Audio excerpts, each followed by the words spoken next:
ഛത്തീസ്ഗഡിൽ 2 മലയാളി കന്യാസ്ത്രീകൾക്ക് നേരെ ഉണ്ടായ ആക്ഷേപങ്ങളിലും അല്ലെങ്കിൽ അവർക്ക് നേരെ ഉണ്ടായിരിക്കുന്നതായ പോലീസ് നടപടിയിലും മലങ്കര ഓർത്തഡോക്സ് സുറിയാനി സഭയുടെ ശക്തമായ പ്രതിഷേധവും ആശങ്കയും ആമുഖമായി അറിയിക്കുന്നു.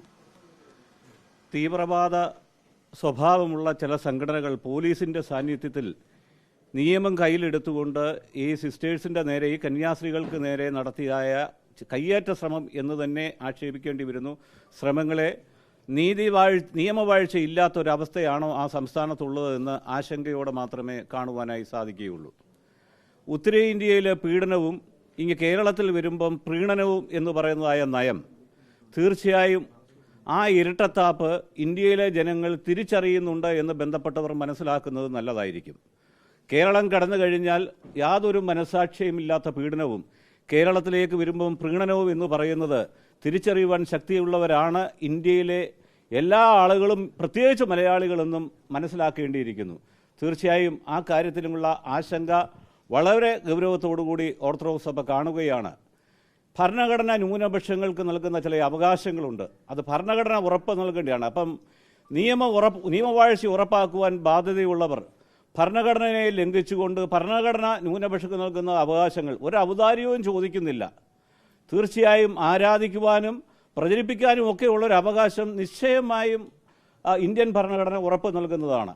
ആ അവകാശങ്ങളെ ധ്വംസിക്കുന്ന രീതിയിലുള്ള നടപടികൾ ചില ഭരണകർത്താക്കളുടെ ഭാഗത്തു നിന്നും ഉണ്ടാകുന്നത് വളരെ പ്രതിഷേധാർഹമാണ്. തീർച്ചയായും അതൊക്കെ തിരിച്ചറിയുവാൻ ഇന്ത്യയിലെ ജനാധിപത്യ പോലുമുള്ള ജനങ്ങൾക്ക് സാധിക്കും എന്ന് ഭരണാധികാരികൾ മനസ്സിലാക്കിയാൽ അവർക്ക് തന്നെ നല്ലത്. കേന്ദ്ര സർക്കാർ ഈ വിഷയത്തിൽ ഒരു മൗനം പാലിക്കുന്നുണ്ട്, അവരുടെ കൂടി ഒത്താശ ഉണ്ടെന്നുള്ള ആക്ഷേപം വലിയ രീതിയിൽ വരുന്നുണ്ട്. ഇപ്പോൾ കണക്ക് വെച്ച് 2014 മുതൽ 4316ഓളം അതിക്രമങ്ങൾ ഇത്തരത്തിൽ ഉണ്ടായിട്ടുണ്ടെന്നുള്ള ചില കണക്കുകൾ കൂടി പുറത്തു വരുന്നുണ്ട്. അപ്പോൾ അത് കേന്ദ്ര സർക്കാരിന് ഒരു മൗനം ഇതിനുണ്ടോ, അല്ലെങ്കിൽ അവർ ഒത്താശ ചെയ്യുന്നു, അങ്ങനെ സംശയിക്കുന്നുണ്ടോ എന്ന് സംശയിച്ചാൽ തെറ്റു പറയാൻ പറ്റില്ല. ഈ ഫാദർ സ്റ്റാൻ സ്വാമിയെ പോലുള്ള ആളുകളെ കള്ളക്കേസിൽ കൊടുത്തി കൽത്തുറങ്കലിൽ അടച്ചപ്പോൾ അന്നൊക്കെ ഈ സഭാ നേതൃത്വങ്ങൾ നിശബ്ദരായിരുന്നു. അന്നൊക്കെ പുലർത്തിയ നിശബ്ദതയുടെ ഭാഗമായിട്ടല്ലേ ഇപ്പോൾ ഇത്തരത്തിൽ അടിക്കടി ഉണ്ടാകുന്ന ഈ ന്യൂനപക്ഷ അതിക്രമം? അന്നും ഓർത്തഡോക്സ് സഭ അദ്ദേഹത്തിന് നീതി ലഭിക്കുവാൻ നിലപാടുകൾ പരസ്യമായി പറഞ്ഞിട്ടുണ്ട്.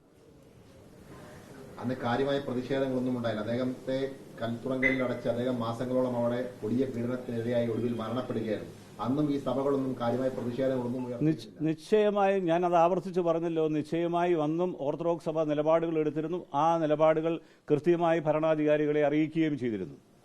പലപ്പോഴും സഭാ നേതൃത്വമൊക്കെ പല സഭകളാണെങ്കിൽ പോലും ചെറിയ ചെറിയ ആനുകൂല്യങ്ങൾ കിട്ടുമ്പോൾ ഈ കേന്ദ്ര സർക്കാരിനെ അനുകൂലിക്കുകയും ഇത്തരത്തിൽ ആ ആനുകൂല്യത്തിന്റെ പറവിൽ ഇവർ വ്യാപകമായി രാജ്യത്ത് ആക്രമണം അഴിച്ചുവിടുകയാണ്. തുടർച്ചയായ സംഭവങ്ങൾ ഉണ്ടാവുകയാണ്. ഇത് ഒറ്റപ്പെട്ട സംഭവമല്ല.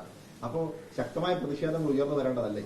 എന്തിൻ്റെ പേരിലായാലും പീഡനങ്ങൾ ഉണ്ടാകുമ്പോൾ അതാർക്കായാലും അതിനെതിരെ നിയമം കയ്യിലെടുക്കുന്ന നിയമവാഴ്ച ഉറപ്പുവരുത്തുവാൻ ചുമതലപ്പെട്ടവർ നിയമത്തെ കയ്യിലെടുക്കുമ്പോൾ നിശ്ചയമായും അതിനെതിരെ മുഖം നോക്കാതെ പ്രതികരിക്കാൻ ഓരോ രാജ്യസ്നേഹിക്കും ഓരോ പൗരനും അവകാശമുള്ളതാണ്. അത് പ്രതികരിക്കുകയും പ്രതിഷേധിക്കുകയും ചെയ്യും. അതിനകത്ത് മുഖം നോക്കുകയോ പ്രീണനത്തിൻ്റെയോ യാതൊരു രാഷ്ട്രീയത്തിൻ്റെയോ യാതൊരു ആവശ്യവുമില്ല. തീർച്ചയായും അവർക്ക് നീതി ലഭിക്കുന്നില്ല എങ്കിൽ അവർക്കുടെ നീതിക്ക് വേണ്ടിയുള്ള പോരാട്ടത്തിൽ ഞങ്ങളുടെ എല്ലാ പിന്തുണയും ഉണ്ടാകും.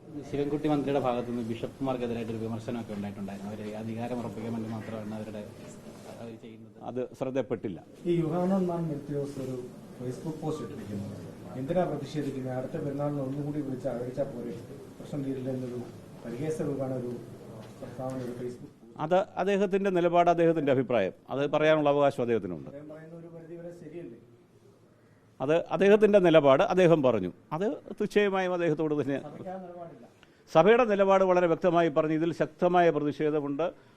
അങ്ങേയറ്റ അപലപനീയമായ കാര്യമാണ്. നിശ്ചയമായും ഈ കാര്യത്തിൽ ആ സിസ്റ്റേഴ്സിന്, ആ കന്യാസ്ത്രീകൾക്ക് നീതി ലഭിക്കുവാൻ നിശ്ചയമായി അവർക്കുള്ള പോരാട്ടത്തിൽ ഞങ്ങളുടെ എല്ലാ പിന്തുണയും പ്രാർത്ഥനയും ഉണ്ടാവും. ഇത്തരത്തിലുള്ള ക്ഷണങ്ങളിൽ നിന്ന് വിട്ടുനിന്നൊരു പ്രതിഷേധം അറിയിക്കാൻ സഭകൾ തയ്യാറാകുന്നു. അല്ല, അതിനൊരു സാഹചര്യം ഉളവാകുമ്പോൾ അന്നേരം പ്രതിഷേധിക്കും.